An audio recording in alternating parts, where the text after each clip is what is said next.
Ladies and gentlemen, welcome back to another episode of Inside the Mirror podcast. I'm your host, Kyle David. If you didn't know, now you know. Back with another super special guest. I'm excited for this. I actually was talking to this man just a week or so ago, and we had an awesome conversation. But this man is an author, a speaker, a coach, a businessman. I could go on, but I'm going to hand the ball to him, Mr. Richard Marks. Richard, thanks for being here with us today, my friend. Thank you. Thank you, Cal. Thank you for allowing me to be on your show. I've been so looking forward to this. Oh, me too. I'm pumped up. Well, like I said, I'm going to hand it to you. Can you give us kind of the, quick rundown of like who you are, where you came from, a little bit of your story and journey? Absolutely. I'm originally from a small town called Poplar Bluff, Missouri, is where I'm from. After that, after high school, I entered college, had to drop out of college because I fathered early, married early. So I joined the military, U.S. Army. It was great, really great experience, but I also knew that wasn't what I wanted to do for a living. I did not want to retire in the military. And so, against my parents' suggestions and recommendations, I left the military and I entered in the arena of sales, the profession of sales, primarily so because it was one of those careers that did not offer or suggested that if you have really good people skills, if you can communicate with folks, if you love customers, it did not require a college degree and you can earn unlimited income. I was really excited about that. But in my naive state at that young age of 22, I realized that my financial opportunity was actually very limited because I did not have the skills and the tools necessary to strategically thrive in the arena of sales. And I learned very quickly. But I also realized that my passion for leadership training, that I'm sure we're going to talk about soon, was in heightened at that particular point because we had a leader in my very first sales job. We were selling Mitsubishis in Nashville, Tennessee, and his job was to motivate us, encourage us to go out there and sell these Mitsubishi automobiles. And this is what he tells us, Kyle: I want you to meet, greet, lie, and cheat. Do whatever you need to do. Rip their heads off their head, or rip their heads off their body, crap down their throat, and sell the freaking car. What? This is what he tells us, That was right? horrible advice. Oh, absolutely. I was blown away. And where I agree with you was horrible advice. There were some of my peers that were like, yes, let's go out there and get them. I knew right then and there that I wanted to be in sales, but not if I have to cheat and win business. That's not how it works for me. But at that point, I understood the influence that leaders have Hmm. on their people. That was my takeaway, and I did not want to mimic that. So I've learned we can learn from bad leaders as well. We can learn what Yeah. not to do, Yeah. and that's what I decided, knew what not to do. But I continued my career in sales for over 30 plus years. Very successful as an individual contributor as well as a sales leader. And then after that, I really want to have a broader influence on the world. And so I wrote my very first sales training curriculum. It did extremely well. I started my business, ironically, October the 1st, 2014. So today marks my 8th year Oh, come in on. business. A round of applause for a milestone moment on the podcast. Thank you. So thank you. This is a very just an important moment for me as well, That's being on your wonderful. show as well as celebrating 8 years. And fast forward, I began to receive additional opportunities for trainings on a variety of topics, a lot of leadership, a lot of customer service, emotional intelligence, psychological safety, a plethora of topics. And I'm very well versed on about 50 different topics is what my company communicates or trains on, as well as coaching, as you mentioned, as well as keynote speaking. I do some mediation as well. And of course, I became a first-time author May of this year, which the book is doing Congrats as extremely well, well. became bestseller on Amazon the first week of launch. So things are going well. I'm a father of five, been married to my wife, Elisa, for 32 years. This is my second marriage, and we have a great family: three girls, two boys, and also grandchildren as well. I have five granddaughters, and so life is just full for me right now. It's great, it's fun, it's fantastic, and we're extremely blessed and highly favored. Come on. Man, we could go so many directions with that right there. Well, let's talk, let's go right into it, right? The passion for leadership. I love that. I love what you said too, right? Like we can learn just as much from bad leaders as we can from good leaders, what not to do. Obviously, you told that little story there, but kind of what was your experience once you got into some sales leadership roles, and kind of what was your mindset about how you wanted to lead? Well, I realized that many of the people that I was actually managing had a lot more experience than I did regarding Hmm. the product, the service, even in the industry. And granted, I was promoted because of my individual contribution of exceeding my sales quota. That's fantastic. And what I learned very quickly, just most folks are promoted as an individual contributor because they excel well at their Hmm. job. But when you get promoted to a leader, it requires a different subset of skills. And so, Cal, in all transparency, I humbled myself and I asked my team, how can I help you be a more effective leader? How can I help you accomplish your goals and objectives? How can I help you remove these barriers and roadblocks that were preventing you from being the best version of yourself?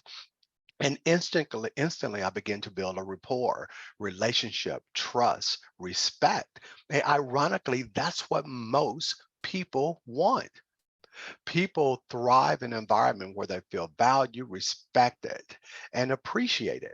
Hmm. And little did I know that was a way of me just humbling myself so I can get to know what was important to them. It also gave me the blueprint on how to motivate them. And the way that I motivated my team, simply put, is I asked them just one simple question: what motivates you? They told me, Okay. and my goal was to deliver upon that promise. And that took all of the guesswork out of it. Well, based on the success and the feedback from my team, my senior leaders like, hey, Richard, we have a problem with this department, with this division. And I replaced a lot of leaders in my career, not because they were unable to meet their goals and objectives. It was how they were doing it. Hmm. Many of them was managing by fear, leading by fear. Do it because I said so, or this your freaking job, or just directing them in ways that, hey, if I can do it, you should be able to do it. And Sure. that's not the case.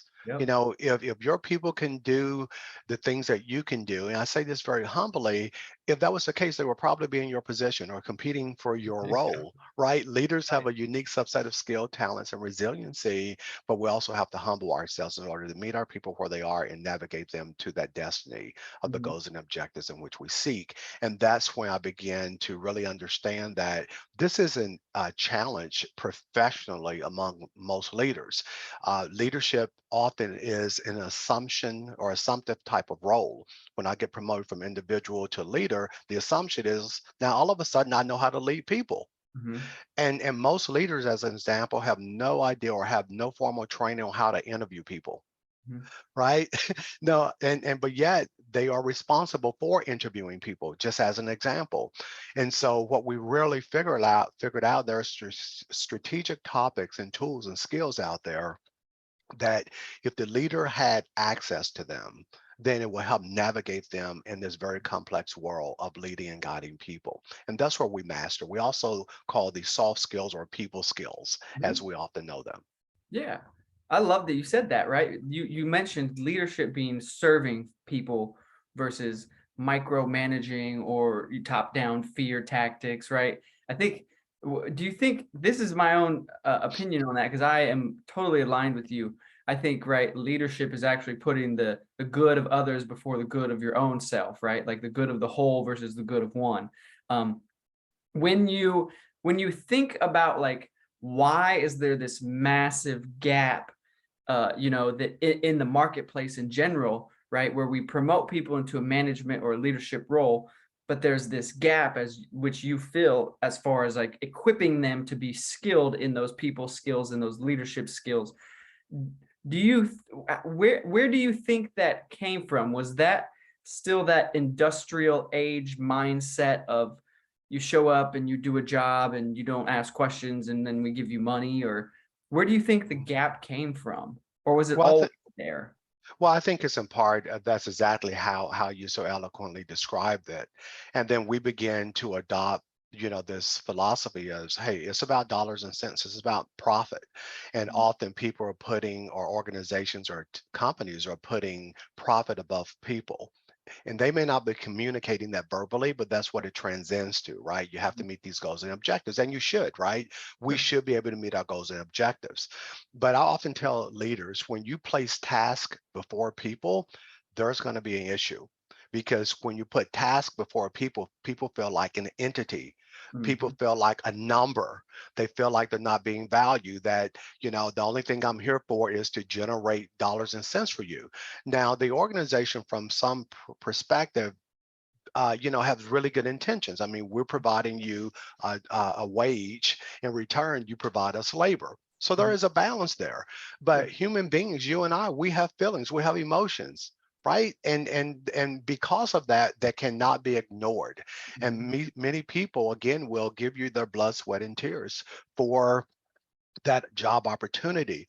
But equally, the organization have to invest in the people and, again, equip them with the things that they need to navigate through just life in general. I Mhm. mean, what I was told when I was young, entering the business arena, is that, Richard, keep your personal life at home. Do not bring that into work. Yep. I'm like, well, the last time I checked, I'm one human being, right?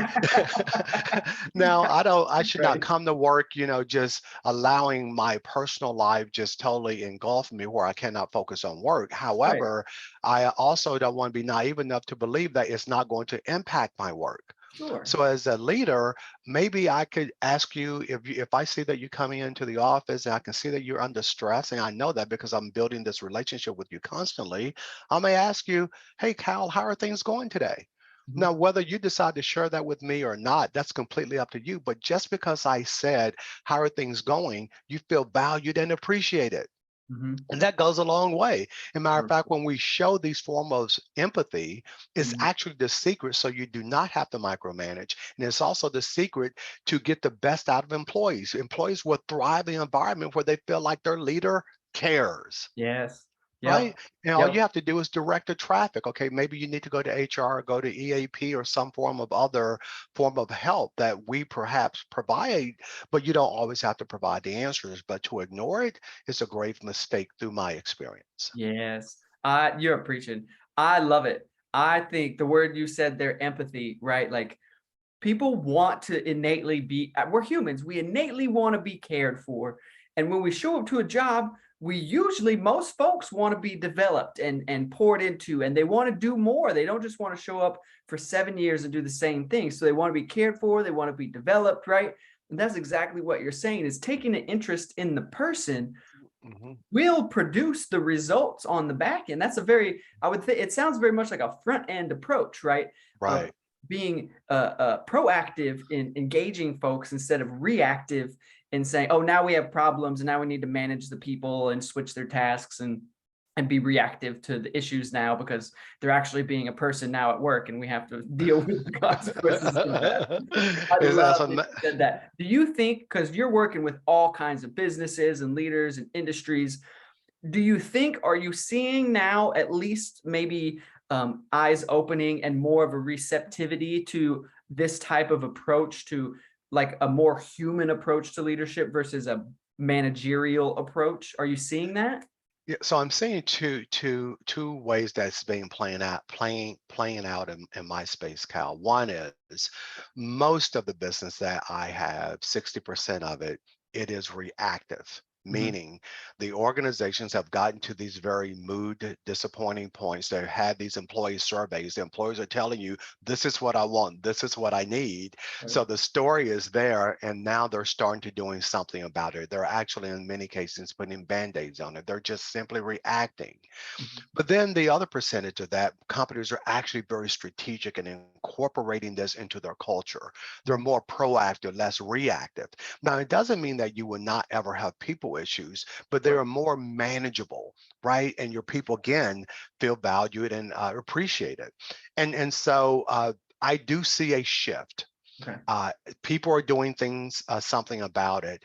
And then sometimes, organizations find themselves, in a lawsuit Mhm. because they have not been taking care of the folks, and discrimination pops up, or people don't feel valued and appreciated. They gain these additional moments of stress, anxiety. People more so than ever before, business professionals have trouble sleeping.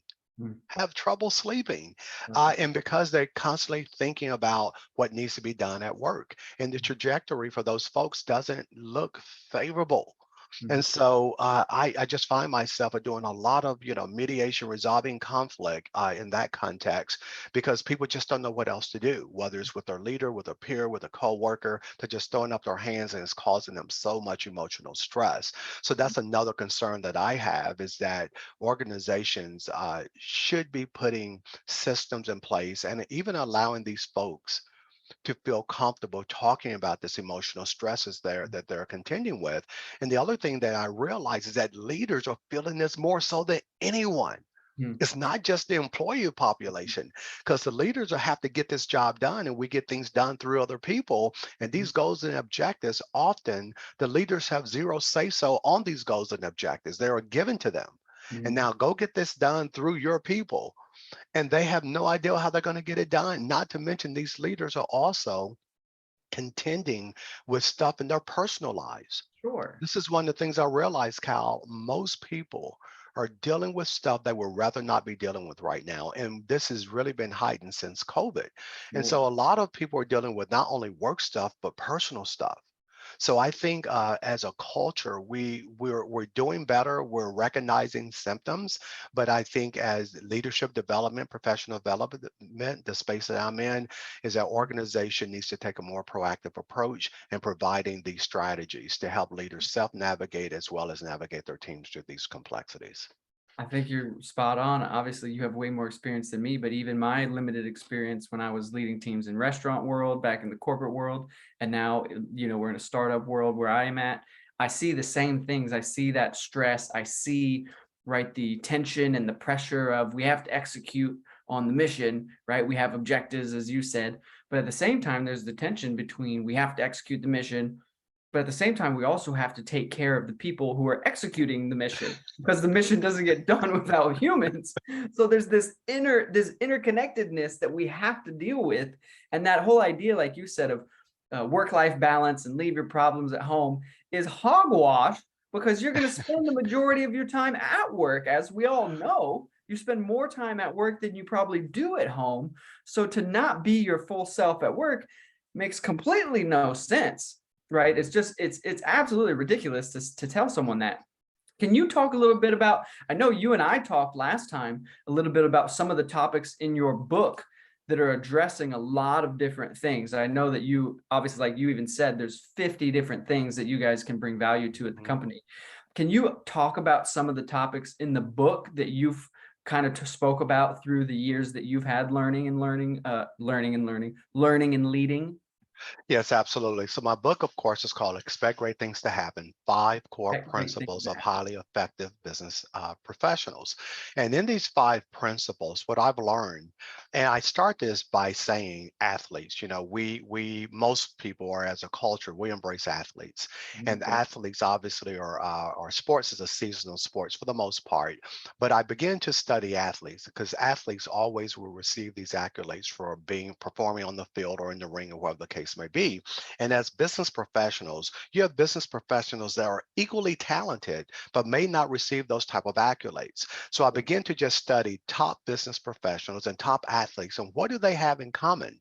And then I began to really assess my skill sets and the peers that I knew that was equally successful. And I came up with these five dominant principles that seem to transcend both of those worlds. The very first one is self-awareness. So Mm, self-awareness is having an understanding of your mood, your actions, and more importantly, the impact it has on other people.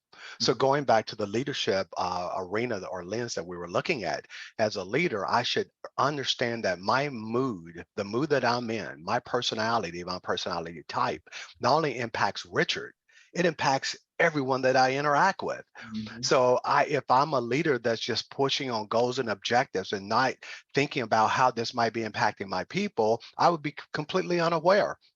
That doesn't make me a bad leader. It just says that I have a low level of self-awareness. mm, I'm not in tune on mm, how I am impacting the team. And so we want leaders to be self-aware, but this not only impacts leader, this is just a human experience. is Sure. that my mood, how I feel, not only impacts Richard, it impacts my entire sphere of influence. You Mhm. know, whether it's my children, whether it's my neighbor, whomever I'm interacting with. So if I'm frustrated, my frustration not only impacts Richard, it Mhm. impacts everyone that I interact with. And I may think I'm just, just sort of upset because something happened to me this morning, but, I will actually need to work on changing that mindset purposely and intentionally, Mhm. changing it, Mhm. changing my mindset. And that's important. The other component is called self confidence. And self confidence, in essence, it is really assessing my skills, my talents, my ability, and my judgment. And this is what's really interesting, especially among leaders. As I do, and I conducted this survey I talk about in my book, most folks, when you ask them to assess their level of self-confidence, I play this game: red light, yellow light, green light. Red light would mean that the most your self-confidence, or the conversation that you're having to yourself, with yourself, about yourself, which drives your self-confidence, this internal conversation. Red means that the most of that conversation is negative. Yellow were are hybrid 50-50. Green would be the majority of that conversation I have to myself, with myself, about myself, is positive. Mhm. My research suggests that most folks, most leaders, more importantly, their confidence, they fall in that category of being yellow, Mhm. and some just extreme red. Mhm. Only a small percentage is actually green, and that's just not Wow. leaders. That happens with many people. How Sure. we interpret ourselves, how we're assessing our skill, our talents, our judgment, and our ability. So if I have a low level of self-awareness in this example, and if my confidence isn't really high, how I see myself will have a direct impact on my team. And it shows Oh. up in some ways where I may discount you and not value you, Mhm.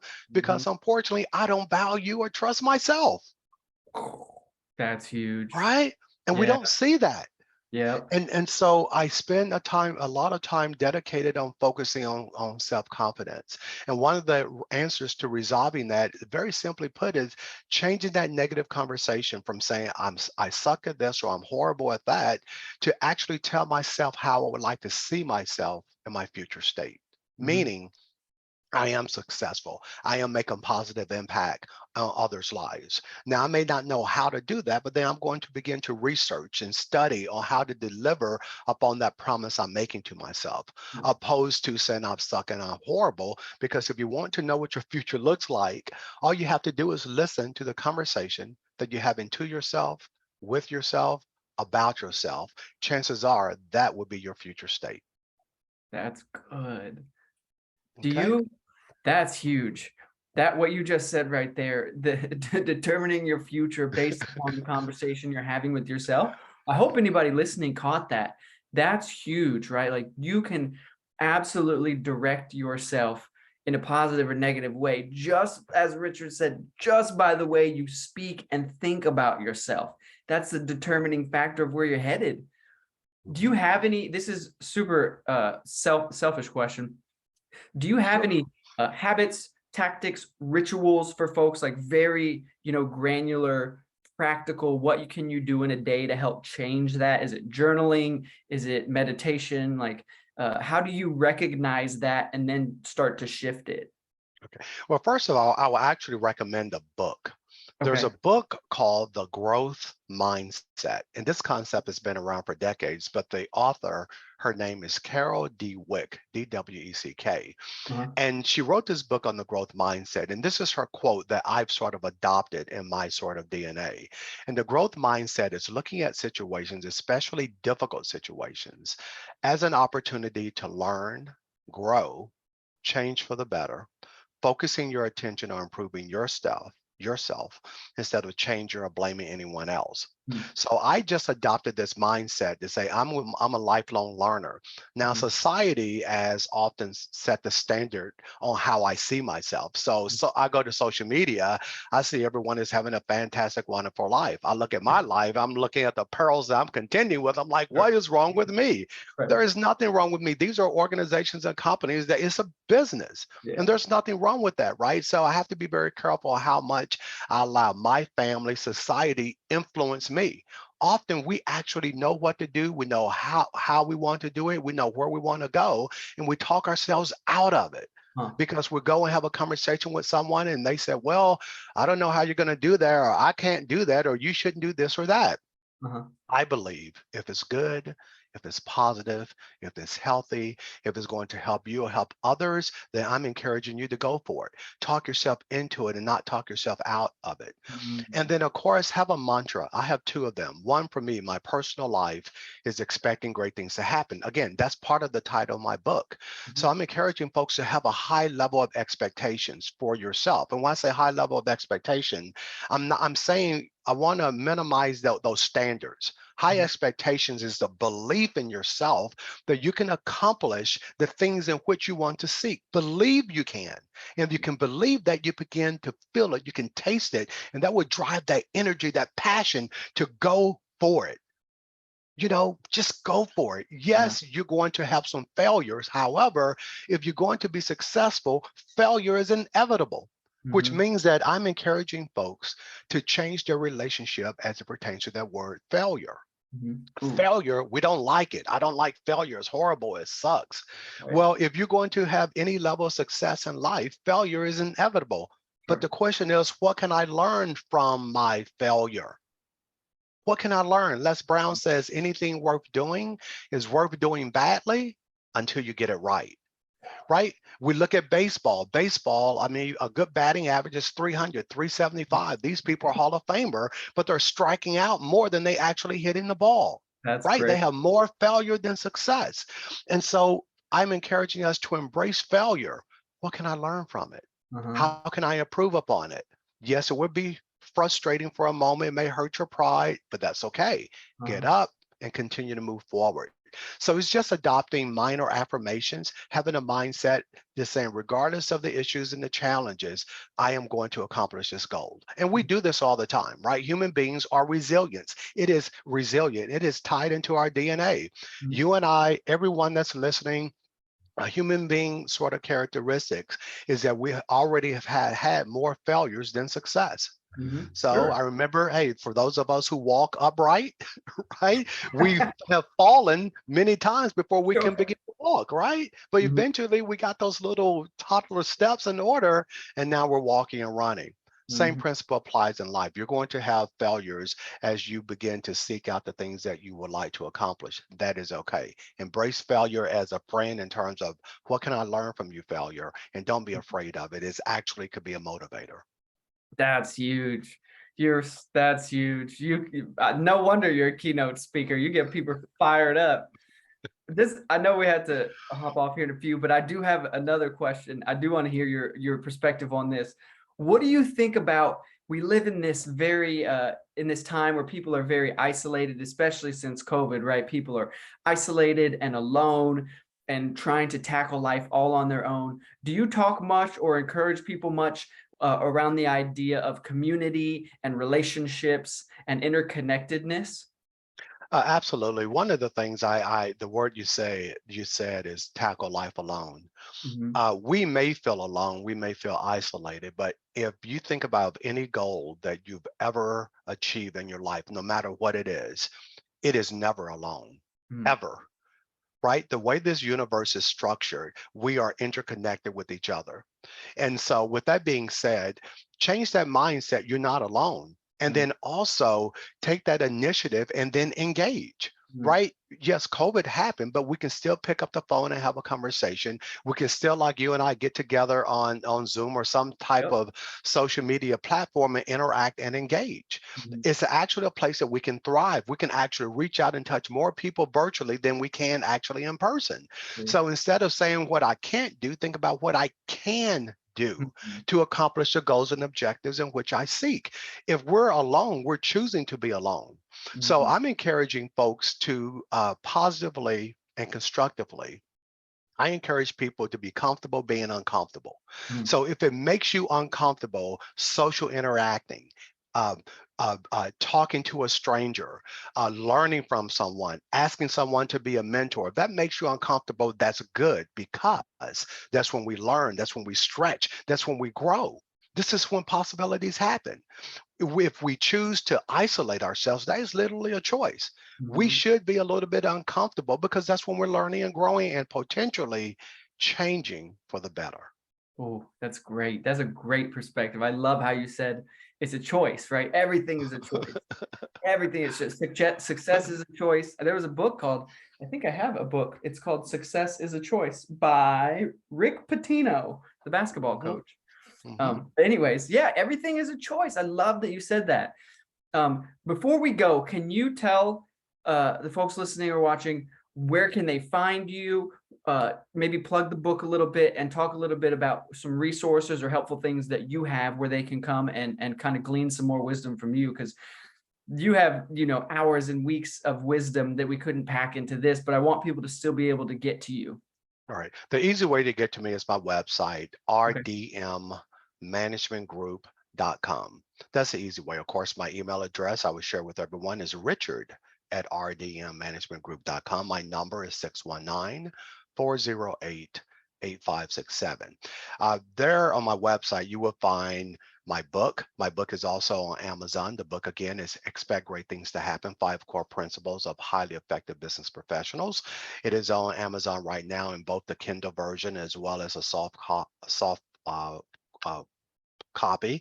And also you can go to my website, you can order my book as well. And there I will autograph the book, send you a bookmark with all the 5 principles and a wristband that says expect great things to happen. And Nice. so that's another way. And also on my website, you will see the plethora of different courses and services in which RD Management Group offers. Awesome. Awesome.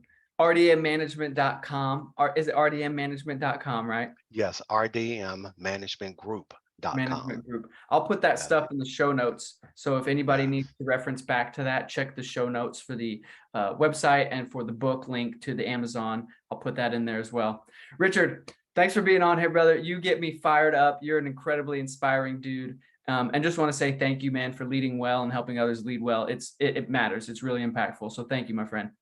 You're welcome. My goals, my last mantra is positively impacting the world, one training at a time. That's what we live for, and that's what we're trying to do. Thank you for the opportunity, Cal. And I'm looking forward to collaborating with you in the future. Me too, brother. All right. We'll All talk to you right. soon, Richard. Have a great weekend. You as well. Thank you. Bye.